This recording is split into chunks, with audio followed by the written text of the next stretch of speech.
a podcast to honor the gods. This better come with a sacrifice. Dave X Media.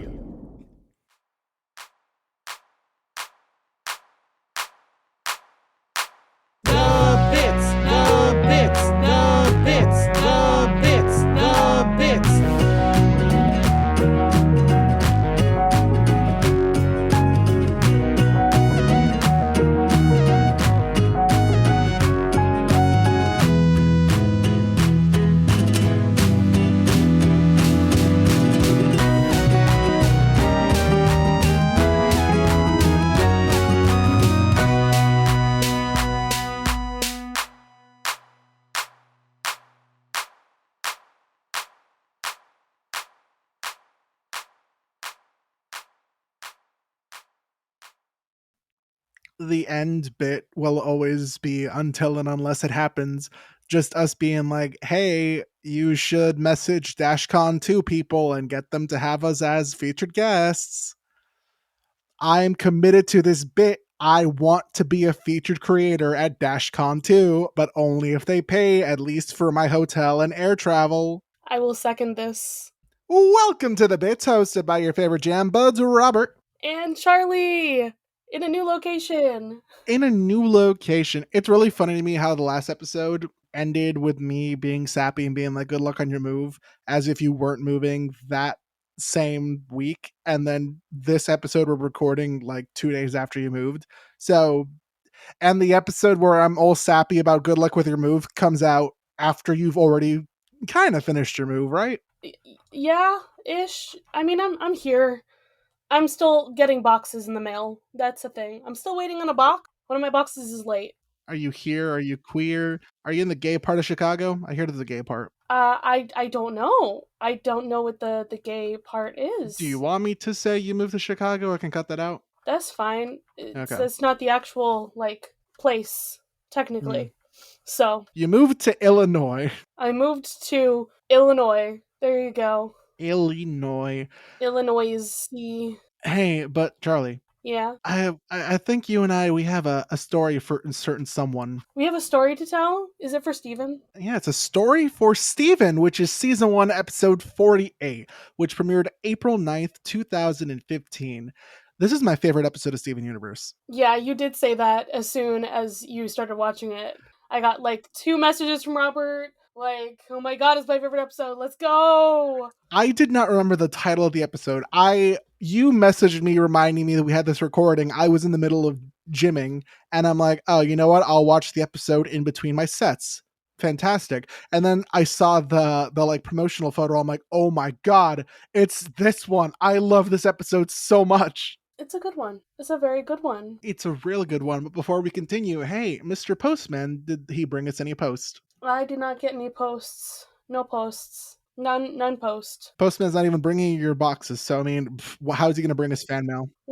Postman, where is my fucking DVD player? Where is it? DVD player? What the fuck? Is it 2005 for you? What the fuck? Actually, no, I can't fault that. Physical media is slowly but surely becoming superior again, as digital subscription services are shitting the bed left and right. I was gonna say, it's one of my favorite, in fact, my favorite lesbian movie is it keeps moving between different streaming services.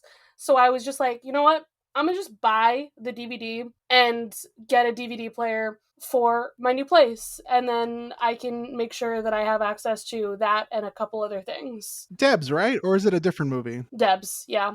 Fantastic. No post, no box, but we're here to talk about Steven Universe. Yeah. What episode does Max say this is? Oh, yeah, that's another one. Max says this is season 2, episode 4 or 5 or some shit like that. I got episode 2. Yeah. Or 2, whatever. I'm pretty sure. Yeah, it's because of Steven Baum. Yeah. Fucking Steven Baum. But I do love that this episode came out when it did, because it technically something with Garnet happens, quote unquote, earlier than it's supposed to, and I love it.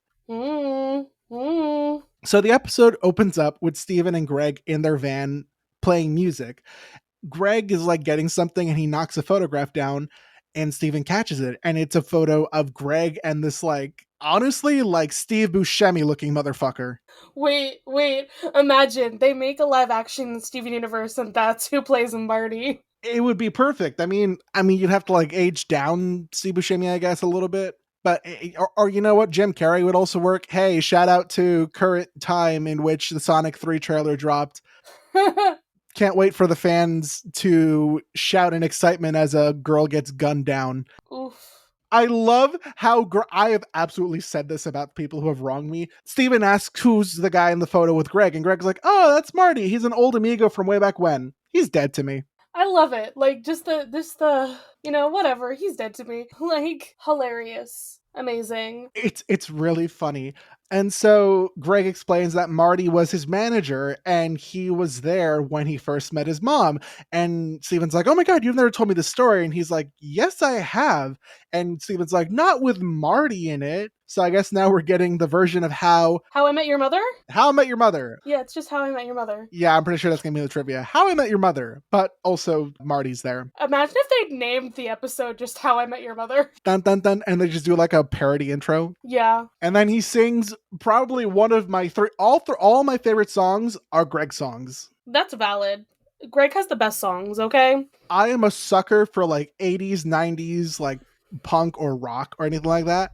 Same. Love that. Comet is easily in my top 3. Some say I have no direction, but I'm a light speed distraction.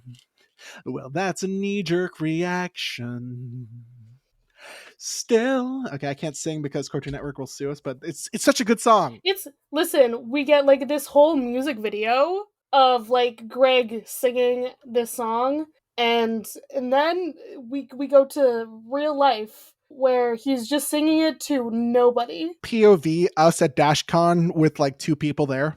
Listen. Regardless, if it happens, we will record the panel. Oh, and we'll have a live episode. It'll be fucking wild.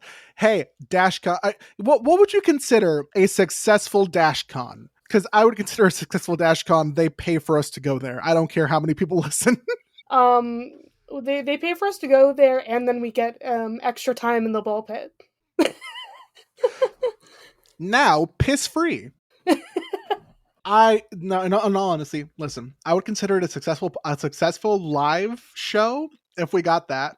If 5 people were in attendance, I would love it if there were people that didn't know who we are at all. Didn't know who we are. They just saw Steven Universe podcast as part of the itinerary, and they're like, "Oh fuck yeah!" They just found the pod, and then they started following us, and that's how we got some new listeners. I think that would be great. We actually started posting to the Instagram. Listen, it's fine.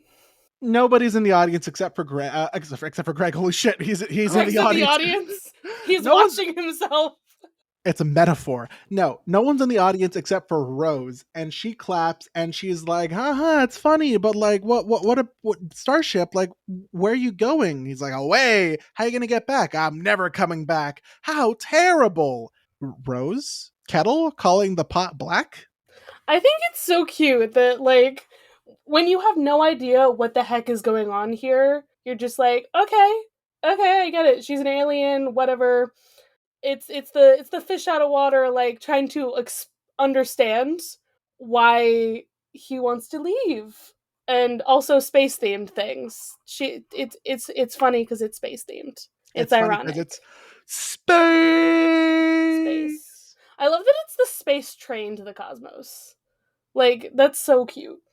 Who's gonna tell Greg that trains can't go to space? Although I guess according to that one Doctor Who episode, that there is the Orient Express in space. Yeah, correct. There's a mummy on it. Are you my mummy? Are you my mummy? But also, this is important. They both have the stars. No one else has the stars in this episode. But she has the star around her belly button, and he's got the star in his shirt. It's so weird seeing the Proto Steven Universe Future shirt, like, just casually. Because that's what it is. It's the Greg Universe shirt. Yeah, like I said, Proto. There's also actual Steven Universe shirts there, because he's selling both the Mr. Universe, like, with his name on it, and then he's selling the pink star shirts.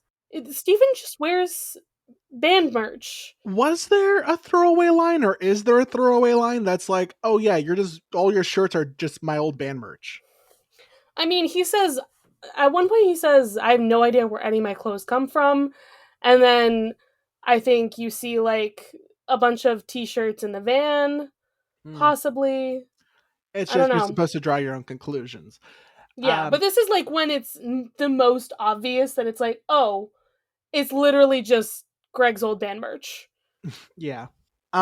Rose comes to the merchandise table. By the way, I love also when Greg's like, woo, hey, I'm gonna, my manager Marty's gonna be at the merchandise table giving out CDs and stuff, except he's not here, so it's gonna be me. Marty was definitely just like fucking Vidalia in the van Is during the concert. Marty onions? No, it wouldn't be onion, it would be No, it's sour cream. Yeah, it'd be sour cream. Yeah, no, Onion is Onion has a different dad. Yeah. Yellowtail. Yeah, there we go. So this is probably when sour cream was conceived. Conceived in a in a one night stand in the back of a van. Like, am I wrong? Because like we never see Marty and Vidalia together ever again, except for this episode. This is when that happened. It's just so weird that the show, I guess, implies they fucked in the van. It definitely does, because like he goes to the van to get Rose an extra large t-shirt, and they just like come out of the van like, hey, this is my new girl, Vidalia. She's gonna show me some of her friends. We're gonna go party. It's gonna be great. Like, we totally fucked in the van. I didn't clean up. They definitely did. Of course he didn't clean up. He doesn't care. It's just Greg. Yeah. Greg then goes back to try and give Rose the shirt, but he realizes she is gone. So he starts to look for her, and he eventually finds himself at the fence bordering the Crystal Temple. And he sees a friendly purple owl, and he's like, I'm looking for someone. And the owl says, "Hurr." And he's like, oh, I'm looking for like a pink-haired lady. And then the fucking owl talked, because it's a purple owl, and you know what that means. It means it's Amethyst. Like, it's just Amethyst fucking with him. Yeah.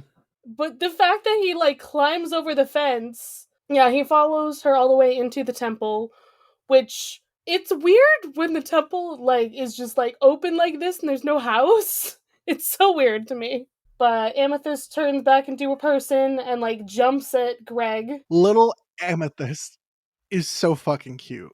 I love her so much. I mean, she's little, but she's, like, the same size, because, you know. That's how it be. She's also roughly still like a bagillion years old. Yeah, I was gonna say. I mean, she's younger than the other gems, but she says she likes his hair. Is this why she gets the long hair? Is it Greg?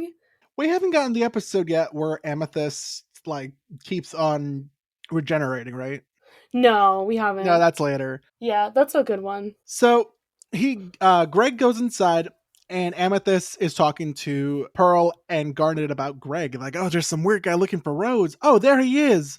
And my favorite part is, because this is like technically not supposed to have happened yet. We don't have Prison Break yet. Mm-hmm. Garnet's visor goes pink or blue depending on who's quote unquote talking. Yeah. Which is funny. That's probably my favorite Garnet detail. I feel like I remember somebody, I think might have been Rebecca Sugar, who's like, no, that's not what it is. We're just playing around with the colors. But like, come on. It's funny to think it is. It's funny to overanalyze this show in so many ways.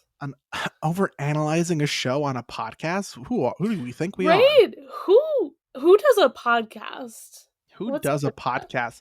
Who sets aside time and money and schedules going to different locations in The Lightning Thief so that he can do a fucking multi-hour retrospective of The Lightning Thief for the 20th anniversary? You're ridiculous. Plane tickets are surprisingly cheap. From here to LA is like $150. You know, you haven't talked about yet how you went to Funland. Oh, yeah, that's a thing I haven't talked about yet. On a whim, my boyfriend and I went to Delaware to go see our friend Emily's show. Emily is the other co-host of Monster Donut. Phoebe has been on the show. And Emily's show was fantastic. And then subsequently, Mac and I spent a couple hours walking on the boardwalk, eating ice cream, eating surprisingly not super good burger. And then we found Phoebe had shown us I didn't take a picture of like the fry stand that the fry place is based off of, which is a mistake. But I did take a picture of Funland, and it's amazing, and we'll post it on the Instagram. Yeah, I gotta post that picture. Yeah. That's very good. You were there. I was there. Oh, the other thing about Garnet in this moment when she appears, she beams herself up, and then she's holding 2 gems. I assume that's also supposed to be like a thing, like a little like, something's coming. She's got a gem in each hand. I don't know. Hint, hint. It's so funny how this episode technically shouldn't be season 2, but it also fits a lot with season 2. Like after we get the reveal that the Gem Society and whatever, like this fits perfectly linearly, quote unquote, does not fit well chronologically. Yeah, they're all just like, we don't need this human here. I know he's looking for Rose, but whatever, let's throw him over the fence because that's where the humans belong. There's literally a sign for it, as Pearl says. So Garnet attempts to throw Greg over the fence, and then Rose comes in at the right moment to stop. By the way, Pearl is holding little Amethyst, I guess is what I'm going to call her, and she's doing like that little, like kind of like a little like cat face. Yeah, Like- as she would. As she would. She's just chilling. She's just vibing.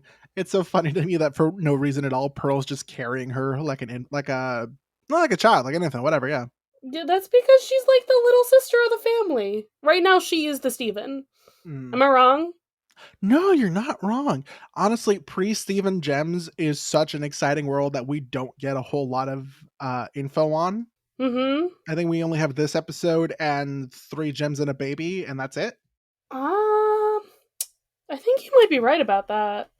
Like I think these are the only 2 times we get to see pre-Steven Gems. And even then, 3 gems and a baby is Steven existing. No, there's the other episode with Rose and Greg. Oh, yeah. Oh, there is where one they're babysitting sour cream. I think that's there's the that one. And then there's the other episode where they're trying to fuse. Yes. No, Okay, is that not the same episode? That's 2 different episodes. Okay. I think. Okay. Either way, I believe there are. Okay, so then I'm wrong. There are 3 more episodes where we get past pre. It's still Steven. like a Not handful. Enough. Yeah. And it's not enough. Out of the like, how many episodes of Steven Universe are there? Like 200 something. There's like 4 or 5 that involve the past.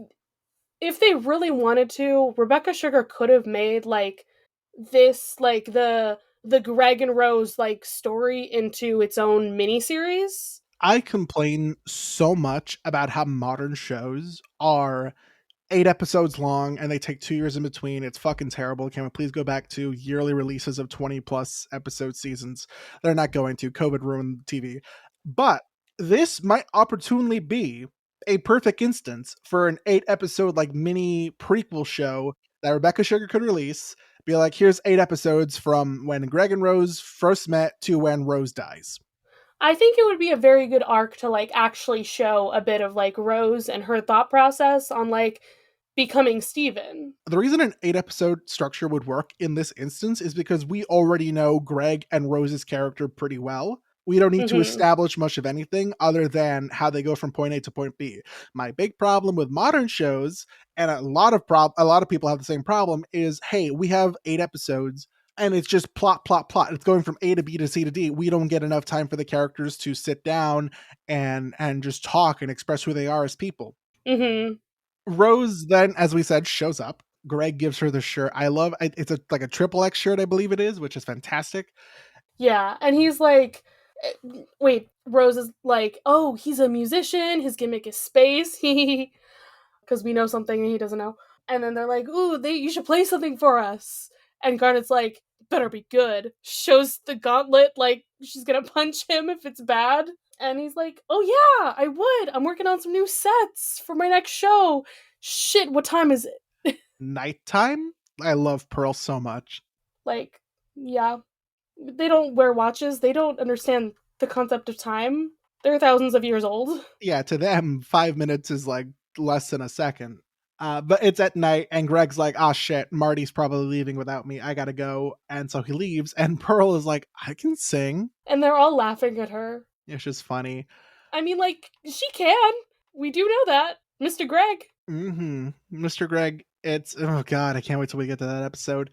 So later on, Greg is lying in the back of the van on the cum-covered seats, and Marty is driving to Empire City. Empire City.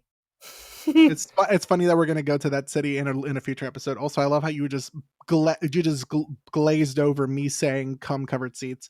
Anyway, You're welcome. Glazed. Greg is like, I can't stop thinking about Rose, and Marty is like, oh, how big was she? 8 feet tall. Your problem is you're thinking about one big woman when you should be thinking about multiple smaller women. And like, if it wasn't for Marty being a scumbag, I would be like, yes, I too like thinking about multiple women as well as one big woman. Why not both? What if I think about all the women? Why not both? But Marty's a scumbag, and he means this in a very sexist way. Marty needs to learn something. Thick thighs save lives. Finally, and then Marty is also like, oh, you know what? Why are you trying to decide your happiness? You're thinking about staying here. That's crazy. And finally, Greg is like, get the fuck out of my van. What? Get the fuck out of my van. I'm so glad. Okay, I feel like as I was rewatching this episode, I was like, for the first time, thinking about some stuff from Future, I think, is when we learned about like Greg and his childhood as well. More stuff for the Greg and Rose miniseries. Teach me more about Greg's childhood, please. So you remember, if you remember from Steven Universe Future, Greg had like overly controlling parents. Yep. Like everything was whatever they wanted. They cut his hair into like a freaking military cut, and he was like so upset that he just stopped going to see them. Changed his name, did not care for these people. And the fact that like he fell back into a similar scenario with Marty, where Marty was also kind of controlling his life. I don't know. It feels very, I don't know, realistic. But then he's like, wait a second. No, I'm not doing this again. No, I'm gonna go do what I want to do. And that is be with that giant woman. And so he drives off. He drives through the fucking fence, and then he like runs up to the warp pad into like Rose's room's door, like the Gem's door. And he's like, hey, I'm here. I have that song I want to play for you. And he sings another song for Rose. And oh god, also one of my favorite songs. It's so cute. It's him being like, hey, I had this life, but now I met you, so now I'm living my life with you. And Rose comes out of her room to be like, you're cute, and I'd love to play with you. Excuse me, ma'am? She wants to play with him. Excuse me? It's because she views people as objects. Because she's like, you live a very short life. Go live your life. Don't worry about me. Don't worry about, pursue your dream. Pursue what you want. And he's like, and smooth as fuck Greg is like, well, that's going to be a problem. Because you're what I want. And Rose becomes like starry-eyed, and she's like blushing, and she's like, and then Greg ends the story, and Steven is there being like, you loved Mom. They're so cute. Listen, they were so in love. Yeah. Steven then is like, hey, you know what? Marty was a piece of shit, but if it weren't for him, you and Mom would have never met. And the episode ends with Greg placing the picture of him and Marty next to the picture with Rose and the picture of Steven from Catfingers. It's like, thank you, Marty. You're dead to me. But also, thank you. Why the fuck does Greg have the Catfingers photo? I don't fucking know why he has the Catfingers photo, but Ronaldo's the one who took that, isn't he? Oh god, well I guess we're gonna find out maybe in the Crystal Temple trivia. Oh my goodness. That was just like so torturous for you. Shut the fuck up. So yeah, as I stated earlier, it's because of Steven Baum that this episode aired prematurely. It's supposed to be season 1, episode 49. It moved into season 2's rotations because Steven Baum was a piece of shit. Yep. Alright, so our trivia. Based on the Gem's retro outfits, it can be strongly inferred that the episode's flashback takes place in the 1980s. Except, like, Steven's too young for that. So, considering Steven's age and other hints from future episodes about how long ago Greg met Rose, the 1990s is probably when it actually takes place. So the Crystal Gems outfits don't have stars at the time of this flashback, but Garnet's gauntlets still have stars in them, and Rose has a star-shaped cutout on her dress. Also, Greg's shirt has a star. I want to know when they all decided to get. No, because they didn't decide to get the stars because of Greg. No, because it was the symbol of the rebellion because Bismuth had a star. I guess they just forgore. Yeah, I feel like that's like a production detail that they were like, wait, when did the star become part of them? Unclear. But it must have been like a symbol from before, and maybe Rose, I don't know, maybe she was like, he has a star in his shirt. Weird. Let me go look at that man. Like, who knows? All right, stacks of light red shirts. I thought they were pink. Are Steven's shirts pink or light red? Which is it? Good question. I don't know. Steven's shirt are seen on the souvenir table. While when Greg first talks to Rose, they appear again in Greg's van in a large box of pink shirts. Again, it says light red shirts and it says pink shirts. I'm very confused. They were most likely originally intended to be given away at Greg's next concert, but were all given to Steven to wear instead. Hence why Steven's closet is full of them. The Crystal Gems, excluding Rose, were much more cautious around humans in this episode. However, they appeared a lot less cynical. Pearl's curious interest in Greg is very different from her condescending attitude in later episodes. Amethyst is more rambunctious and rowdy, Garnet acts more cold, and she's literally prepared to throw Greg out of their area. Yeah. The gems appear a lot younger, especially Amethyst, which is odd due to the fact that they're thousands of years old, whatever. I mean, they can look different. I feel like they don't look younger necessarily. They just look different because they can change shape. I don't know. Most of this is due to their younger personalities rather than appearance, especially Amethyst acting very childlike, rather like a wild animal. Proportion-wise, they're the same height as in later episodes. Pearl's the same height as Greg, and Amethyst is chest height to Pearl, etc. However, Rebecca Sugar has claimed that every character has no specific proportion. Did you know about that one? That's like a thing. I love raw dogging a character sheet with no proportions. Yeah. Wild. Amethyst is shown to have short hair in the flashback, and the second time she meets Greg, she says, "Oh, I really like your hair."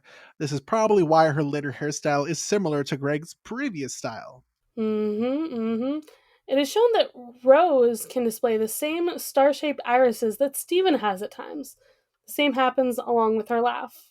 The Big Donut did not exist at the time of this episode, although Fish Stew Pizza and Beach City Walk fries did, which I didn't even notice. But yeah, Big Donut, not there. Big donuts at the Big Donut. Donuts, donuts, donuts. In this episode, the Crystal Temple has only 2 missing arms, when it usually has 3. What happened to the other arm? What happened to it? Greg, what did you do? It can be presumed that due to the rebellion against Homeworld, that humans are very aware of the existence of magic and the Crystal Gems, as Greg does not appear to be fazed in any way by the warp and amethyst shapeshifting. Yeah, kind of. He's just chill with it. He's like, oh, okay, cool. Yeah, I feel like it's not necessarily like baked into like history or whatever, like we know all about these gems, blah blah blah blah. It's more like we have a passing like, yeah, there's just some weird magic ladies, they show up sometimes, like don't worry about it. Like an urban legend or some shit. As we recall, canonically, I think Garnet, Amethyst, and Pearl were there for George Washington's crossing of the Delaware River. I mean, that's what it seemed to insinuate with that image. Garnet like punched a shark, right? Yeah, sharks aren't in the Delaware River. Anyway, during the flashback, there's a sign that says "Vote Buck Dewey for mayor." This is in reference to Bill Dewey's father, Buck's namesake. Mayor So Dewey. I guess Bill Dewey was going by Buck at the time. In the UK, Marty's line goes from "you want one huge woman, you can have multiple smaller ones," and it's redubbed into "don't get distracted by these small town girls. They don't matter."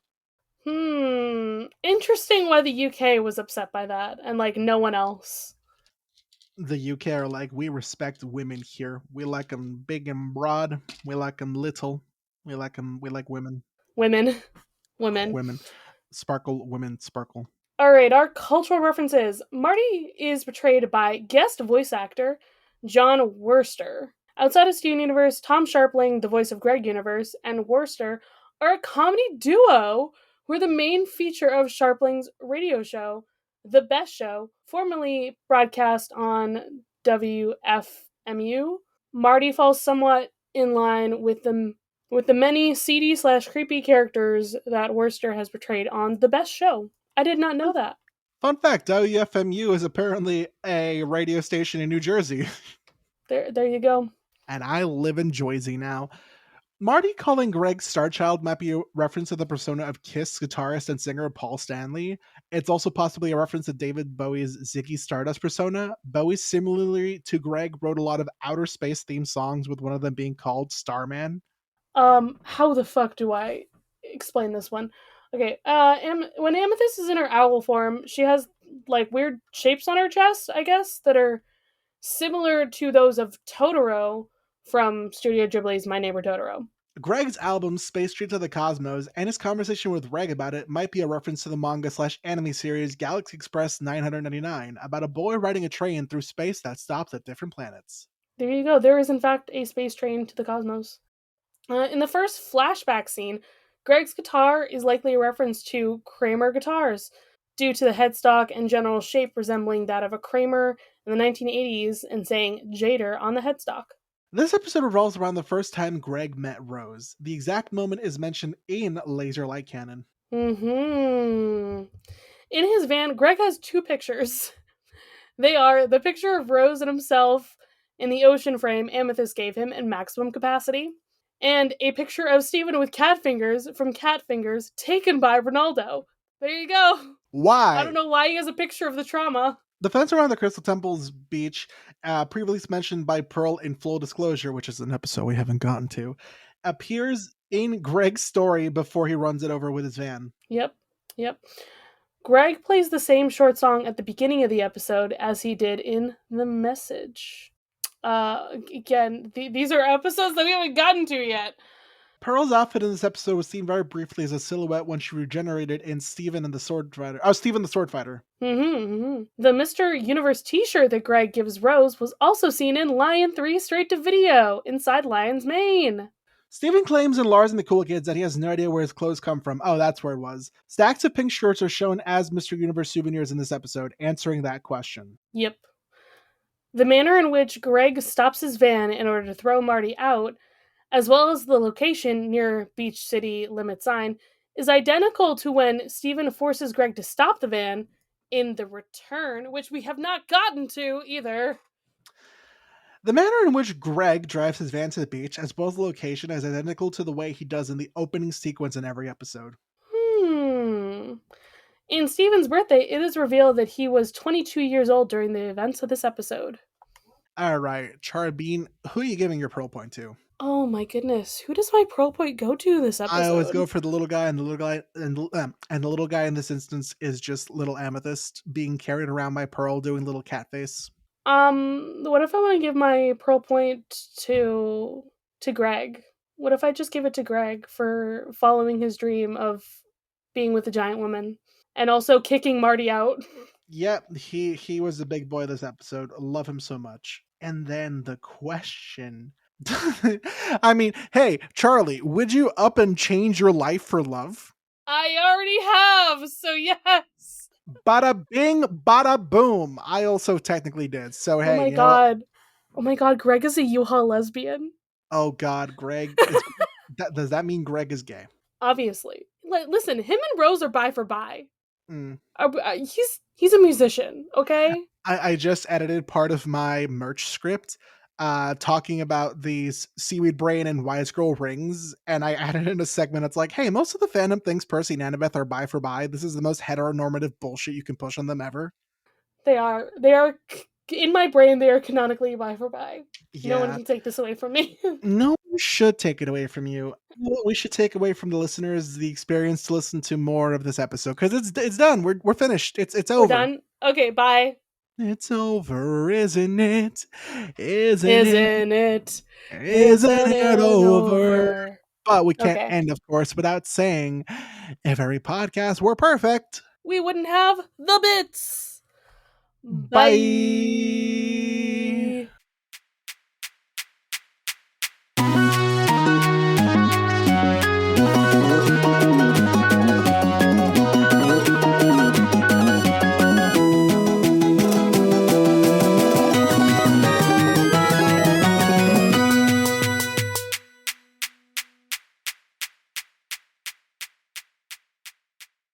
You can follow this podcast socials at the Bits SU Pod on Instagram and Tumblr. You can send a message to our Diamond line through thebitsSUpod@gmail.com. Be sure to give us a rating, a review, or let your friends and followers know how much you love the podcast. That really helps. Our music was written and produced by Jason Hilton. You can find him at Negative Selections on Instagram. You can follow me, Charlie, at GreenPixie12 on most platforms, and I also have an art Instagram at GreenPixieDraws. You can find me, Robert, at the Damn Meme page on Instagram, Twitter, and TikTok. Damn is spelled D-A-M. If you want to hear more from me, check out one of my many podcasts. I have a Once Upon a Time podcast called Entering Storybrooke, a Kim Possible podcast called That's a Sitch, and an Osman Verse podcast called the Truum Grammar Book Club. The Bits is proud to be a part of Deus Ex Media, which features great podcasts like My Cabbages, an Avatar podcast that follows the true hero of the Avatar The Last Airbender series, the Cabbage Cart Guy. Coffee, tea, honor, cabbage.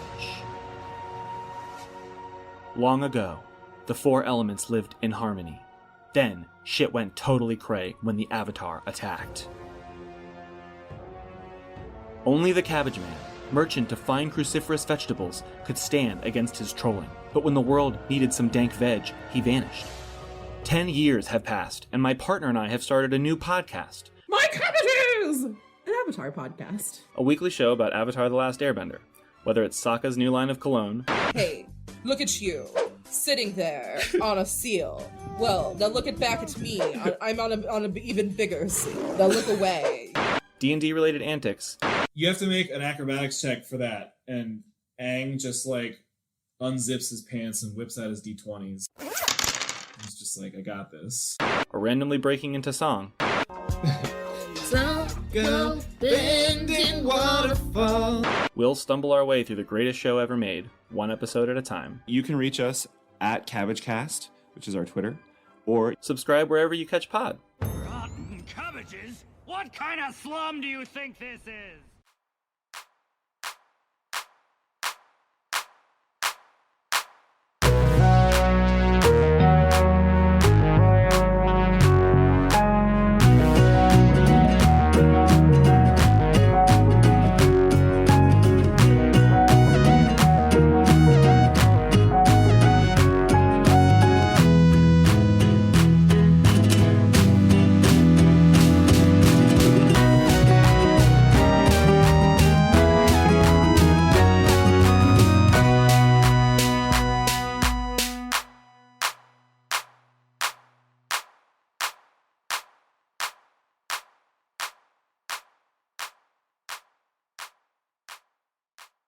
Yeah. What the buck? Oh God, I unlocked a memory. I wonder what Michael Buckley's up to these days. Why? Why are we bringing this up? Because I just said what the buck, and I'm like, oh my God, I've completely forgotten about this show. What is Show? Michael? It was like one of the first like YouTube news shows by this guy. His name was Michael Buckley, and it was a show called What the Buck. Oh, okay. Hold on. That's not let's what my see. brain goes to. My brain goes to one of my favorite children's series written by Alright. an author of the same exact name. So he still exists. He's 49. Is he still uploading? No, he hasn't uploaded anything in 5 years. Okay, cool. Interesting. Oh my God, I feel old. Deus Ex Media.